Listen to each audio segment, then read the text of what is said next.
All right, dude. What's up? What's up, my man? How's it going? All right. How are you? Doing well. Good. Yeah. So, hello everybody. Thank you for tuning in. Today I have a special guest, Nile Lundgren. You already know.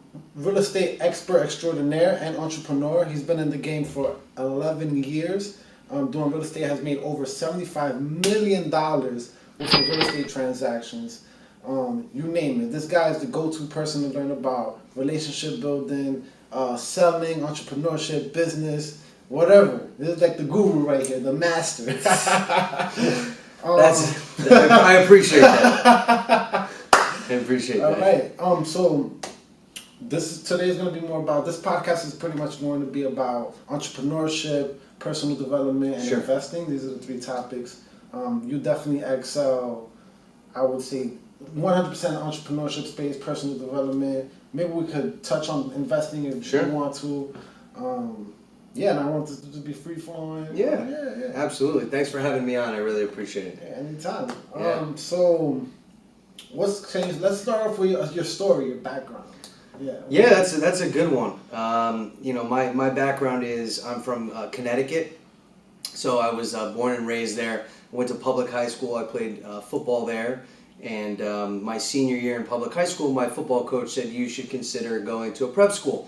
I said, what's a prep school? He directed me to a place called Kent School in Kent, Connecticut, where I did a postgraduate year there. And at Kent, I was able to grow a little bit. I was a little smaller for my age in terms of like physical maturity. So I was able to grow not only physically, but mentally there. And that was a great opportunity for me to learn a lot, to meet a lot of people, to get better at football, and then it was a launch pad for me to go to Trinity College, which is where I played football there, and got 2 degrees, one in Hispanic Studies, the other in English Creative Writing with a concentration in poetry. From there, as soon as I graduated from Trinity, I knew I wanted to come to New York City. I graduated, and I immediately, like the next day, went to Brooklyn, which is where my friend had just bought a 2-family house in Bed-Stuy, and I lived with him in the basement on an air mattress saying, Mom, I'm going to go to New York, I'll figure it out, I'll probably end up on TV, but don't worry about it, everything's okay. Naturally, that gave my mom a heart attack, but I did it, and within a couple weeks of me being there, I was playing video games in the basement, I was playing Mario Kart, and the gentleman that sold my friend the house in Bed-Stuy, he was a massive landlord in Brooklyn. And he said, what are you doing, hanging out in the basement? I said, I'm not really sure. I'm just playing video games right now. He said, do you want to work in real estate?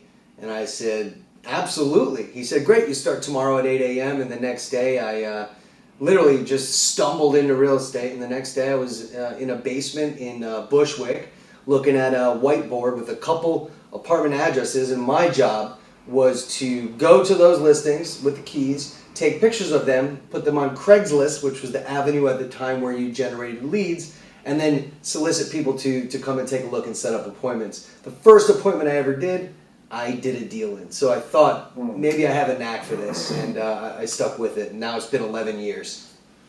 Interesting. So you just pretty much stumbled upon it, or it came to you.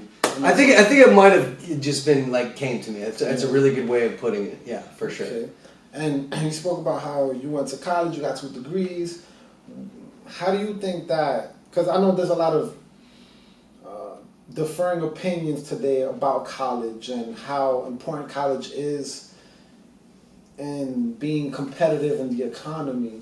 What are your thoughts on that? Absolutely. So I think Gary Vaynerchuk is one of the big guys who's making a push, away from traditional colleges. He's saying that, the second major financial collapse is going to be the college debt and the tuition that these students are undertaking. I personally undertook a lot of my personal student loan debt, and I'm still paying it down myself. But to be honest, if I'm going to go back and look at my experience in college, I would say it was extremely fruitful. Do I remember anything that I learned from like an English literature or a Hispanic study literature class? I know very little.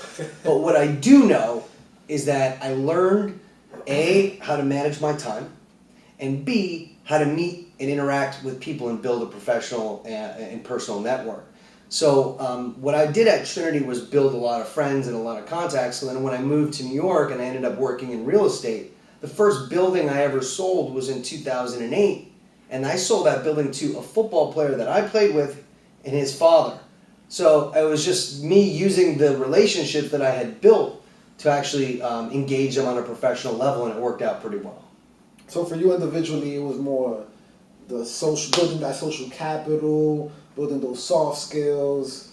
Okay, I mean, it's fair. I think the way I look at it is that everyone's journey is just unique. Absolutely. And it really depends on what it is you're going to be doing.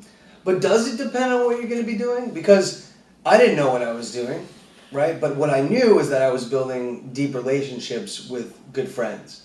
And inevitably, I chose real estate, or real estate chose me. And then I just used those relationships back towards, the new job or skill set that I was developing, which was real estate, and it ended up doing very well for me. Yeah, I don't want to turn this whole thing about college, but no.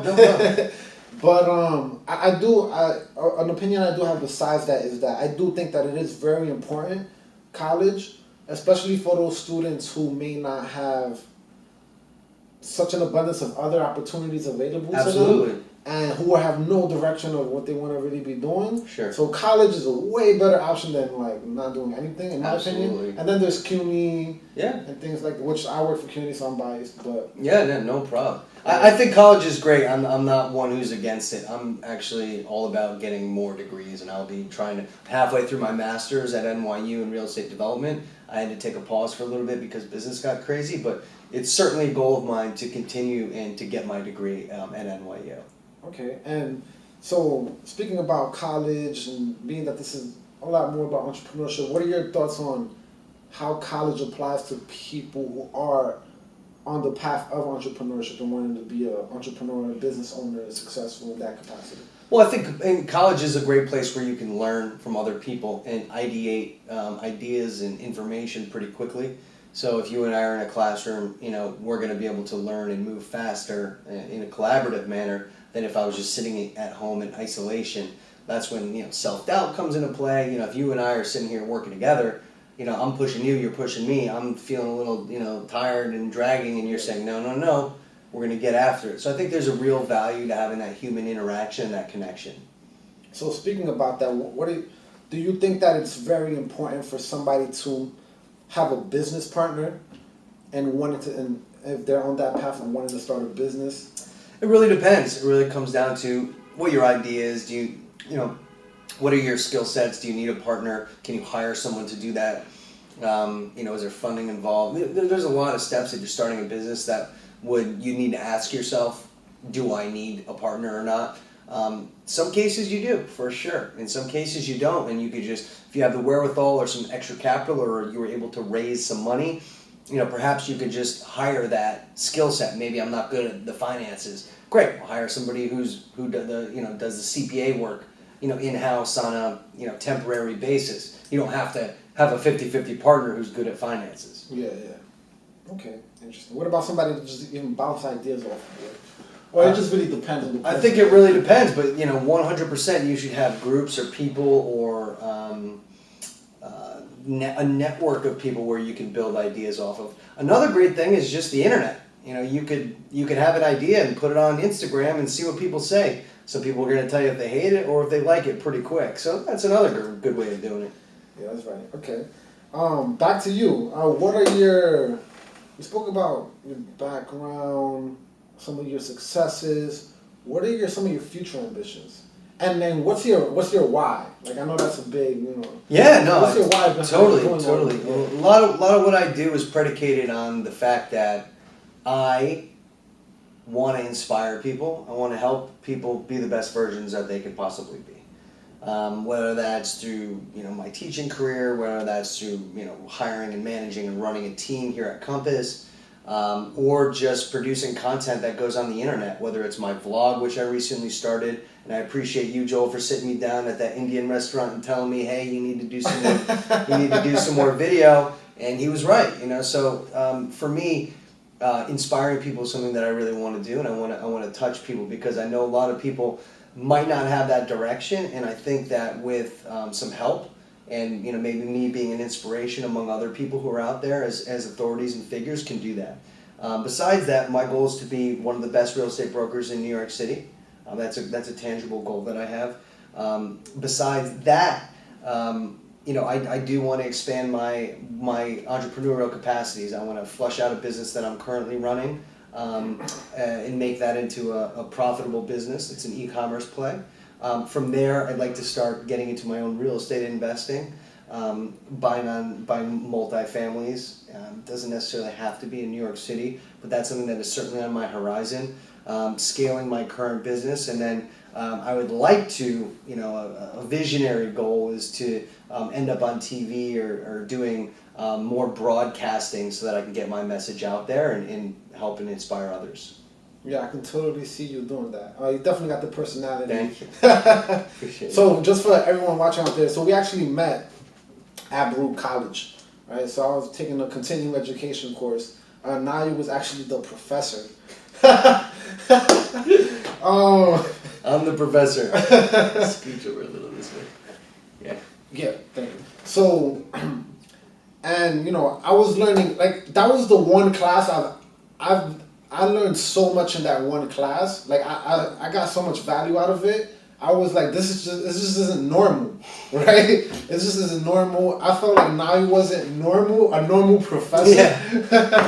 But I think if even half professors out there are like Nile and the approach the real, honest. I'm just telling it to you honest. Thorough, from experience. Yeah. Bringing in other people from your network to come in, to speak to the class, and it was very valuable. So that's kind of how we met. It was one of the great joys of my life was teaching.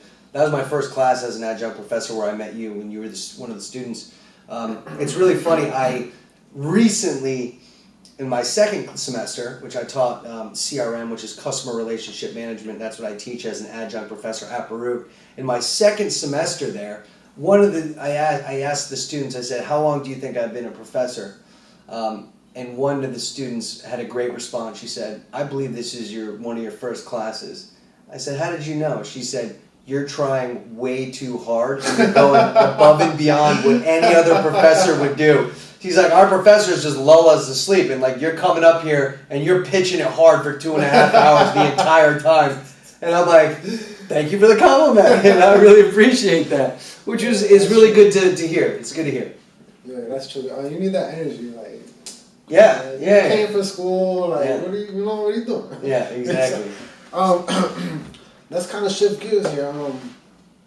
Rituals, morning routines, night routines. Do you have any? What are your thoughts on all that? Yeah, I mean, I would like to say that I'm doing a good job, but you could always be doing better, right? So, I'd probably say I'm one of my biggest critics, and I'm pretty critical of myself. In terms of morning routines, one thing I've done recently is I abstain from eating in the morning. I don't eat before 12 a.m. or 12 p.m., right, noon. I used to have a pretty tough habit of eating everything I saw. So I would say I had a bad eating, I don't know if it's a disorder, but I had a bad relationship with food. I would just eat everything in sight, including first thing in the morning. And what I found was that it would drain my energy. So by noon, I would be like moping around, and then my natural reaction would be, I need a pick-me-up. So I'd have coffee, I would have candy or any of these other snacks that Compass so gracefully gives to all of the agents. So for me, my big thing in terms of morning routines is not eating, and that's been a very hard challenge for me. I've been doing it for probably, I'd say, 3 or 4 months now. Recently, I just did a juice cleanse for 5 days, and it's really revolutionized my eating habits. So one of the things that I'm really focused on is my eating habits. So nothing before noon, and then eating smaller portions and actually chewing my food, being a little bit more specific about it. I use an app called MyFitnessPal, and I log all the food that I'm eating, so I'm very aware of how many calories I'm intaking. So that's been very helpful because it's brought my energy level up.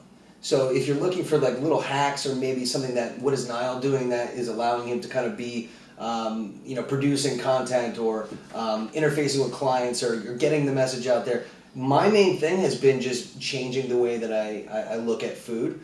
So I don't do anything too specific in the morning. I generally take a shower, get my suit on. I do that the night before. I have my suit ready to go, and I walk out the door. Like anybody else. Nothing crazy. But I don't have any food. If I do have anything, it'll first thing I do is I always drink water.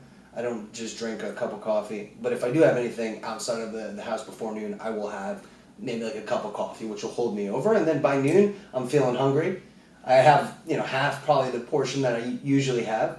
And then it gives me energy to propel through the rest of the day. I generally work out at night after work, so around 6:30, 7. Come home around 9. Maybe have some lean protein by then and watch some Netflix and chill. Maybe do some work. I mean, look, there's plenty of nights I'm working, but Netflix is something I always hope for. But I do like working. I find myself. I started my vlog recently, so I find myself editing the vlog or what happened that day to kind of just trim down the clips so that when the final video is due, I'm further along in the process. But yeah, I mean, or one other thing is books. I do read a lot of books. Okay, audiobooks though. What about audiobooks? Audiobooks, that's a great question. I don't listen to audiobooks, but I do listen to podcasts. I've substituted, I used to listen to a lot of music on Spotify. I canceled my Spotify. I only listen to iTunes right now. I listen to Ed Milet, who's one of my favorite podcasts of all time. Gary Vaynerchuk, he's great, has a lot of great messages. Although I like to take him in doses because sometimes he's just spitting so hard, and I love it. To be honest, but I listen to him every day for 6 months, and now I'm like, all right, just pause a little bit. So, I mean, anybody listen to that much, I think it could be rough. And then Grant Cardone is another really good one that I listen to. And, Tony Robbins, a couple others. But I've really been focusing on, if I'm listening to something in my ears, it's not necessarily music, it's more personal development. Yeah, okay. Yeah, same with me. I mean, maybe when I'm driving, I listen to music sometimes just to switch it up. Yeah, it's a good. Move. Just like personal development all day, every day. Yeah, it's like it's a lot. It's a lot. It becomes a lot. Yeah. I know you have certain thoughts and views about alcohol consumption. I do. What are those? That's a great question. Yeah. In my opinion, you can do whatever you want. Mm-hmm. Anybody can. My personal experience is I stopped drinking about 6.5 years ago. I started a company, and at that time I was, saying, look, I became a president of a company by the age of 28. I have one chance to make it. I'm going to stop doing this because A, it's not effective. It costs a lot of money. You wake up and you don't feel good. You make poor decisions. So I cut it out of my life altogether. I don't drink. I feel amazing. I wake up hyper, ready to go. And it's been a remarkable experience. A lot of people say, oh, you can't live life without drinking. Well, I have to go to this wedding, or I have to do that. The easy thing is just if you don't drink, you just don't drink. And it saves you money, it saves you time, it saves you, oh man, what did I do last night? Who did I text? All that, completely eliminated. So I just took that risk card completely off the table. And it's been tremendous for me. A lot of people give me a lot of respect. Some people still say, "Whoa, you're new, can't drink." I can drink, but I choose not to, very specifically and deliberately, because I know where I want to go, and I'm going to get there. Yeah, some people I think drink just to try to have fun. Right? Yeah. It seems like you're on fun mode, nonstop, high energy. Let's go, yeah. Right? Yeah. What and so maybe this is even transitioning into. Building relationships, being social. Mm-hmm. What would you say to maybe the average person who doesn't really have those social skills fine-tuned? Maybe somebody in college or fresh out of college, around 20s, who may struggle with approaching people, things like that, and they're interested in business, or maybe you're even looking for a job, and they're in certain social situations. What are your thoughts on how can somebody become more social? Mm. Yeah. I would say that when you were a little kid, did you look up to your parents and say, wow, they know what's going on? You thought they knew what's going on. and then you became the age of your parents, and then you are sitting there at the age of 30, maybe, in the age that you know your parents were when you were idolizing them, and you're sitting there now and you're like still confused, like, wait, what is this life thing? What path are we on, right? And I'm sure you're kind of feeling that now because you're a father, right? So did you have that moment where you thought your parents knew everything, and then you became that age, and then you realized that you don't even know? Well, I feel like I had that realization way early on. So you had that realization. Yeah, so you think that's a realization that most people don't have early on? The reason why I bring it up is because we're talking about how to be more social. Okay. The fact of the matter is that nobody really knows what's going on. Okay. So if you know that your parents don't know, you know that the president doesn't know, you know that the CEO of your company is doing the best that he possibly can, but doesn't really know because nobody really knows. It's impossible. So as long as you act like you know, just kind of flip the switch, nobody else really knows, so just act as if. So getting out of your comfort zone means believing in yourself. And I believe in myself. And I know that person might know, but I know that they might not know, and that puts me in a place where I could be more comfortable just saying whatever I feel from a personal standpoint, and then if they don't like it, that's their problem, but at least I'm putting myself out there. I know that was kind of like it might have been a little complicated, but the fact of the matter is that you should be confident knowing that other people don't know.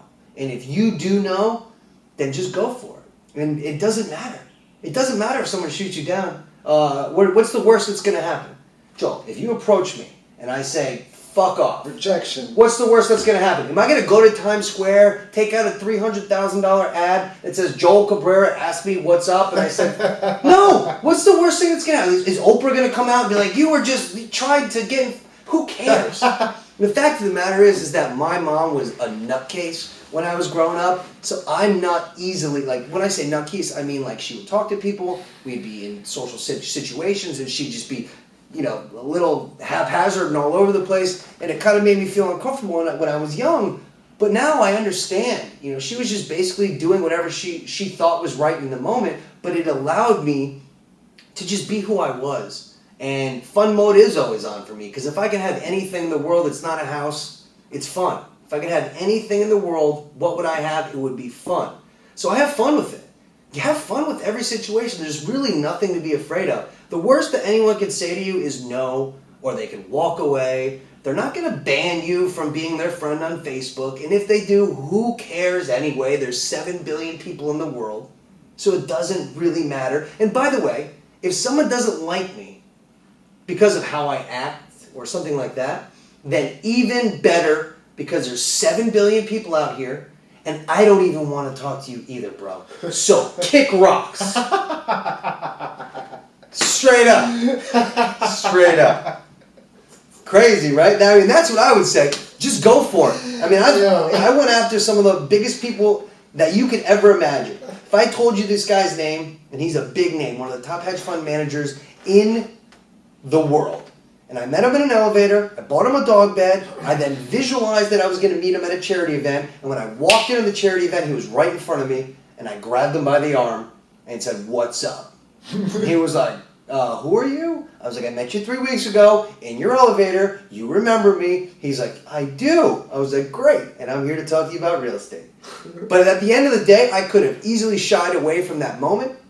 I didn't do it. I took the bull by the horns, and I just leapt with action. I also visualized it, so it made it a little bit easier. As I was walking there, I was like, I'm going to see him. I'm going to see him. I'm going to see him. And I walked through this curtain, and he was right there, and it was like mind-blowing to me. So I love the idea of visualization, and then just going for it. Whatever it is that you want. Literally, if you ask, I know a CEO of a company who did a very big deal, hundreds of millions of dollars. He was trying to call another CEO of a company in order to create a merger. The merger didn't happen from these phone calls. He ended up going to the CEO's office. This one CEO went to the other CEO's office, sat and waited for 2 hours, and then the guy came out and he's like, I need 2 minutes of your time. And then he did a $100 million deal.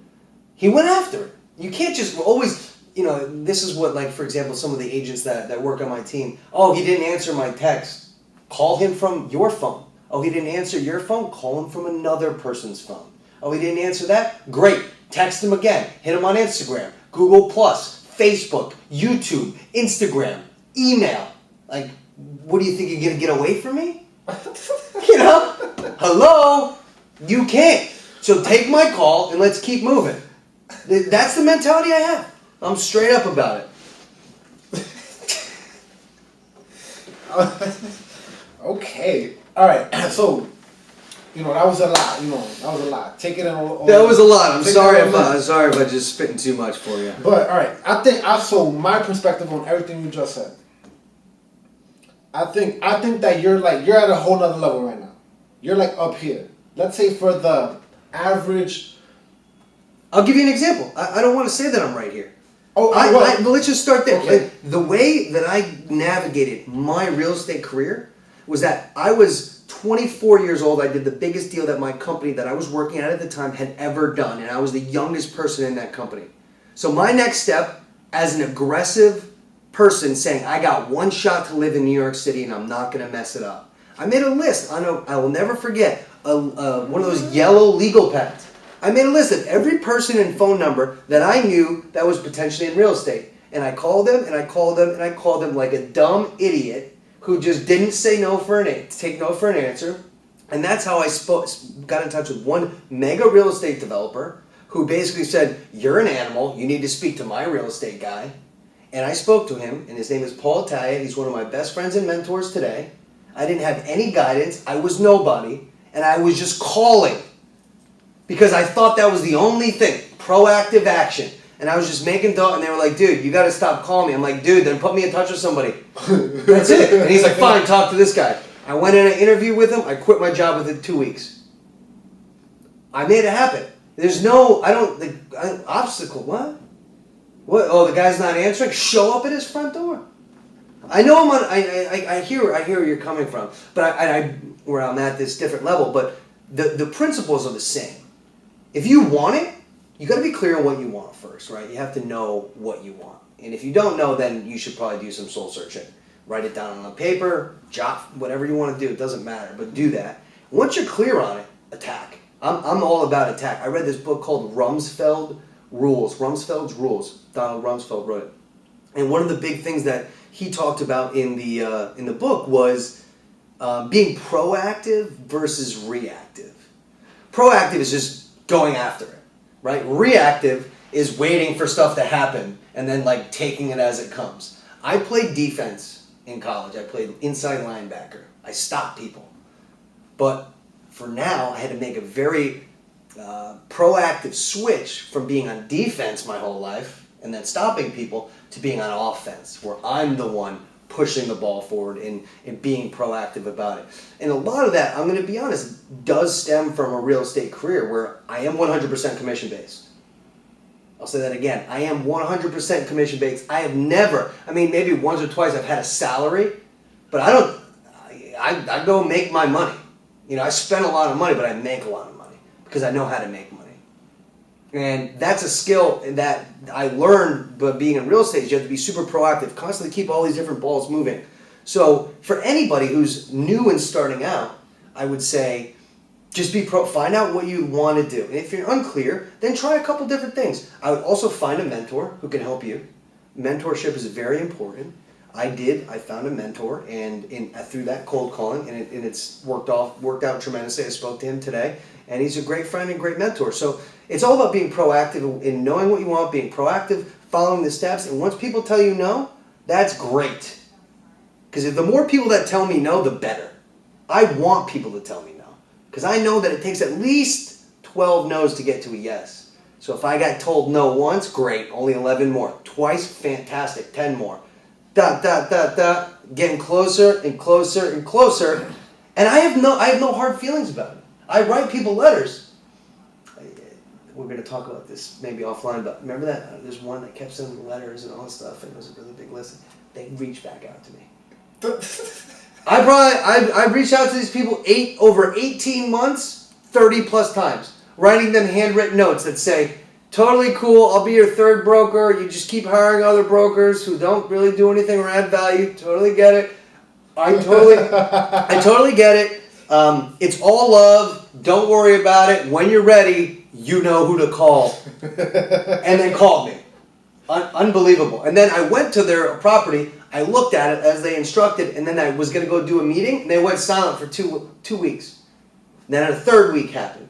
So I went back to an original email, and I found the guy's cell phone number, and I called him.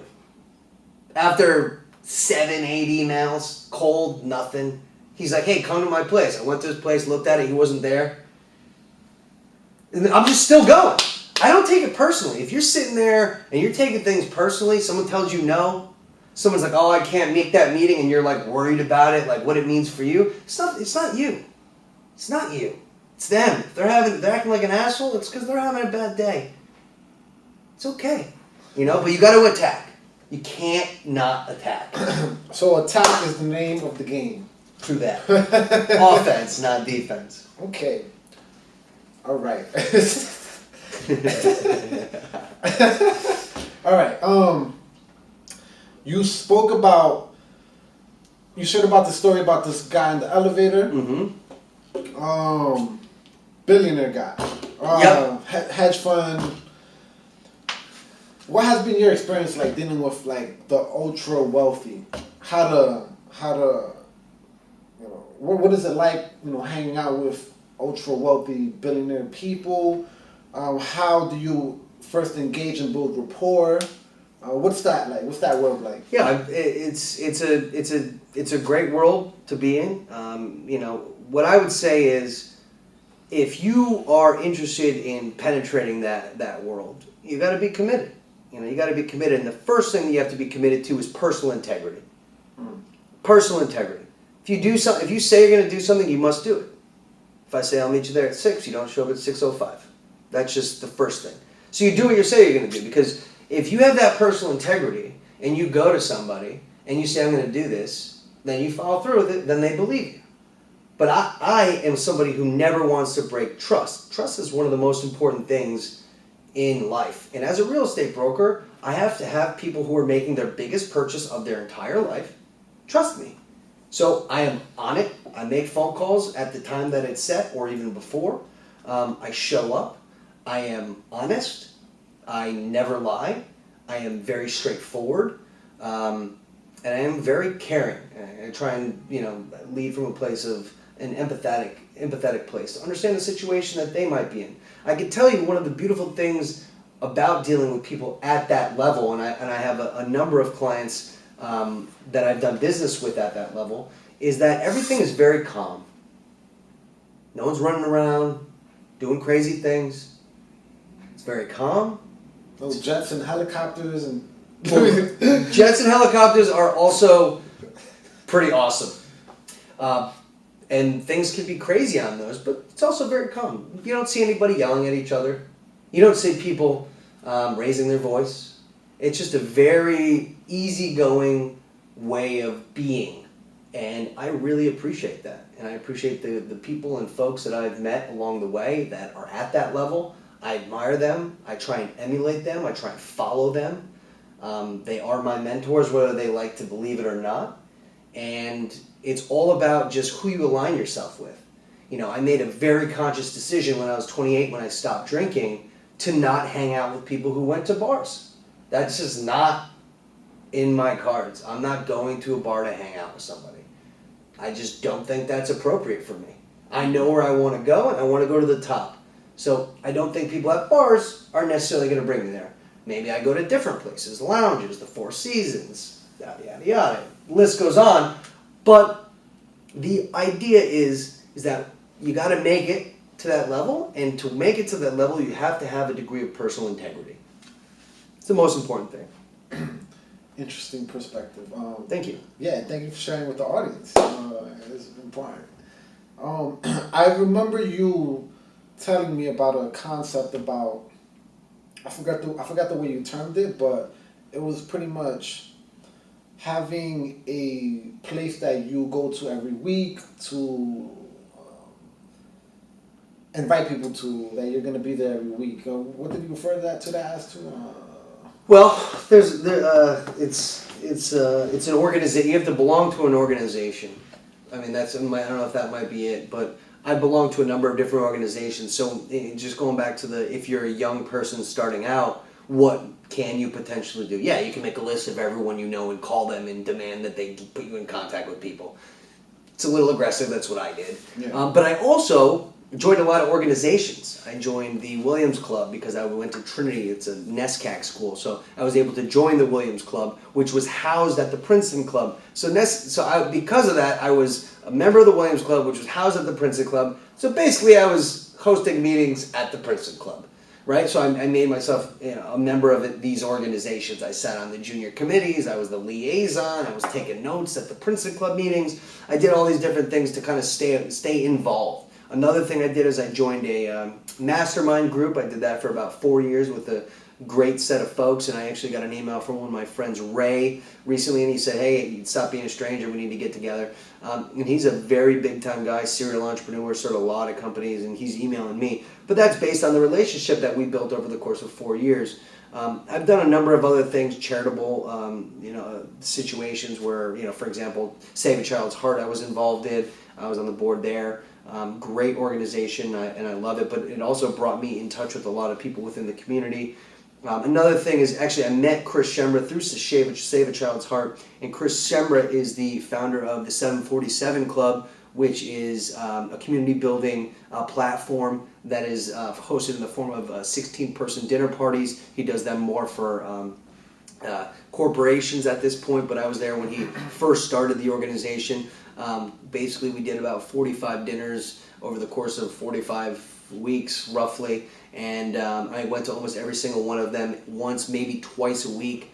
Because of that, I met thousands of people, and I had a lot of joy by doing that. And Chris Shember's gone on his own path and has done so incredible, and I'm very, very proud of him. But what he's done is he's made it a fixture to invite people to his home where they come in and they share an experience through dinner, and they leave a better person. And having that ritual once a week, once a month, whatever it may be, but as long as you're a part of an organization or you're a part of something where people see your face over and over and over again, it's that familiarity with you and of your face that allows them to start saying, hey, can I help you out in any way?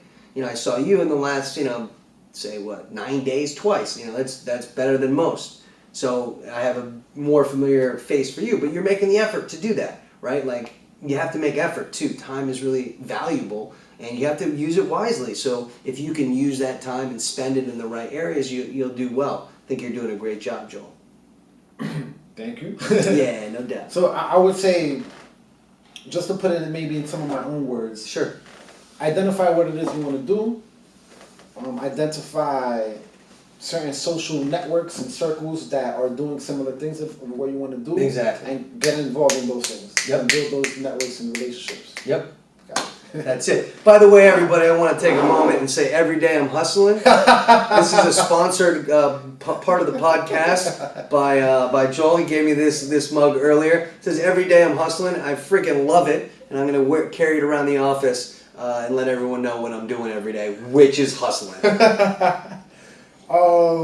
Okay, speaking on hustling, and you're obviously in the real estate business.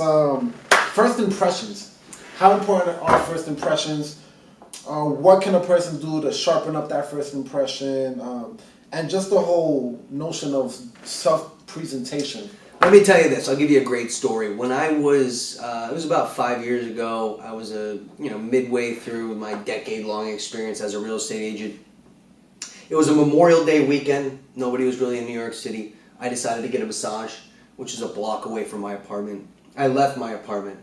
I said, oh no, I don't have any cash, so let me go to the ATM. So instead of walking directly to the to get the massage, I had to go down to Canal Street, pick up a Chase Bank, pick up some money, and then go. When I was in that Chase Bank, by the way, my hair was like this. I was wearing crazy sandals, a ripped shirt, paint on my pants. I looked like a bum. And I'm getting money out of the ATM, and a really, really big real estate contact that I've been in touch with for a long time walks in, and he's like, Nile? And I'm like, oh, hey. I didn't think anyone would be around. But I knew after that moment that if you're going to go outside in New York City and not be buttoned the up, you got something else coming for you. Because you never know. You never know. And I tried this out. This Memorial Day weekend, I got a massage again. And the crazy thing is I made it all the way to get a massage, come all the way back. I guess I like to get massages on Memorial Day weekend. And I was walking back to my apartment. On the block of my apartment is a friend that I know. And I was walking back and I was literally saying, I can't believe that I didn't see anybody and I'm getting away with dressing like this. And then somebody came out of the blue, and I told my girl, and I said, it's alarming because I was just thinking about this, and it proves the fact that if you leave your apartment, you should be buttoned up if you want to get after it. Because you never know who you're going to meet. You could meet that guy who you've been trying to get in touch with in an elevator, on a subway platform, walking down the street. You just don't know.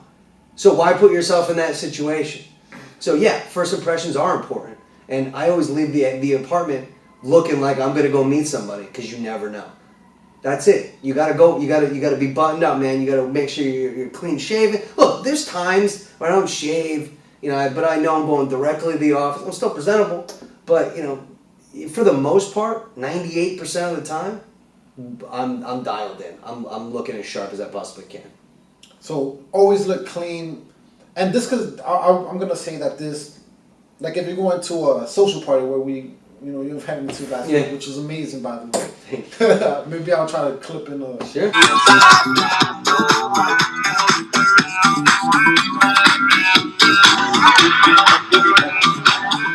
But, you just want to look clean. It doesn't necessarily always have to be a suit and tie, or what are your thoughts on that? Not necessarily. A lot of times, I live in New York City, so I like to wear black.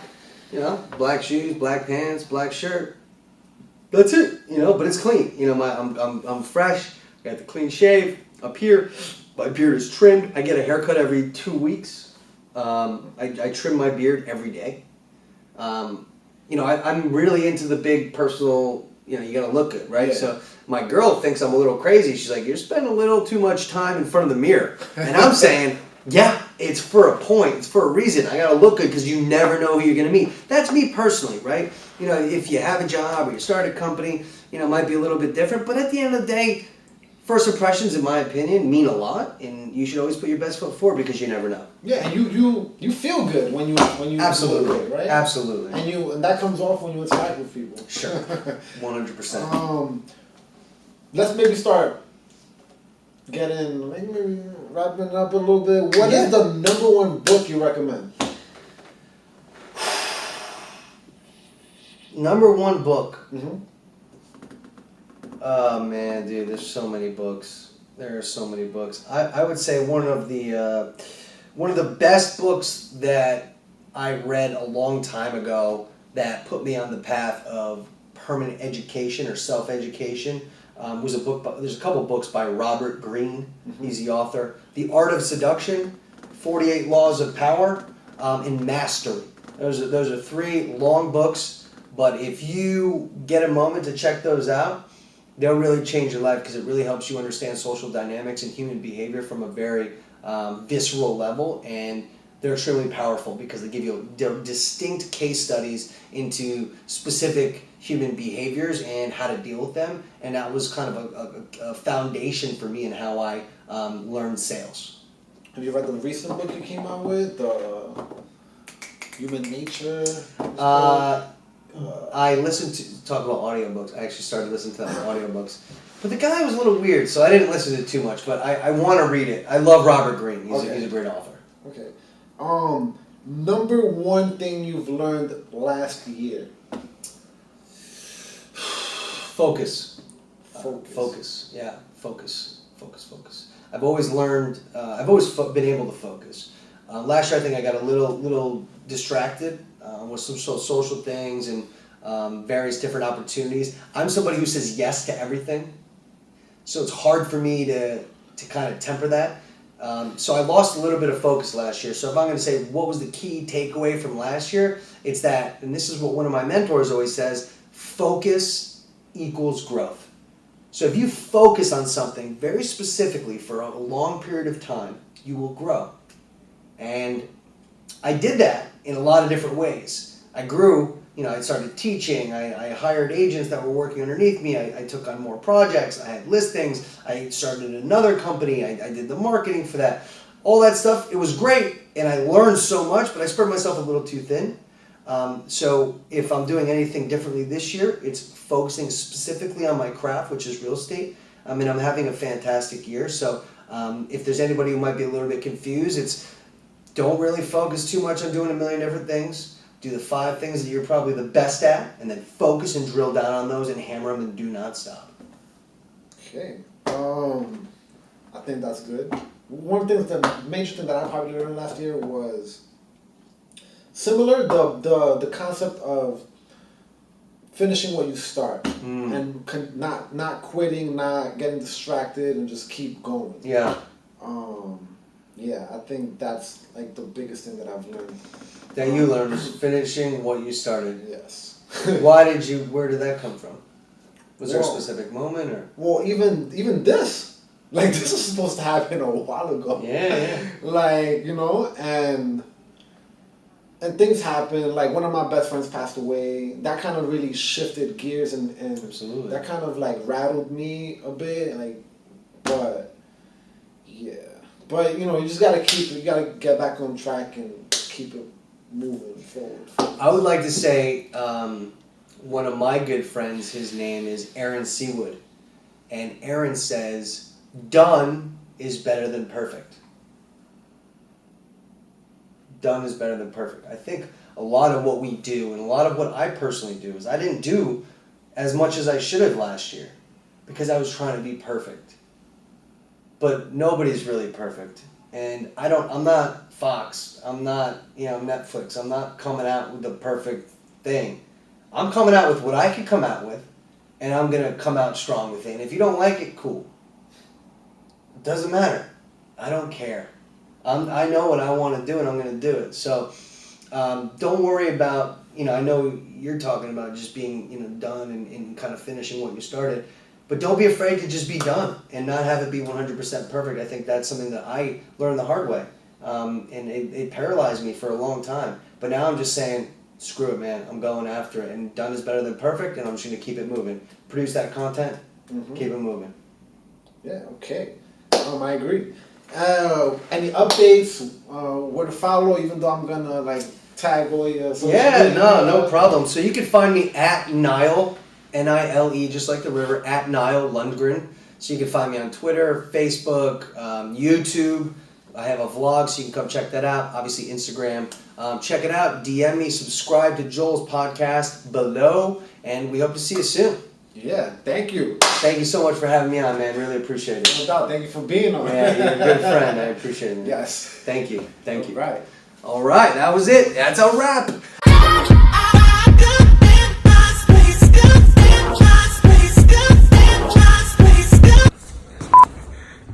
Yo, nah, what you doing? Moving the plants, bro. You need to do plants. Hey, I gotta do what I gotta do, all right?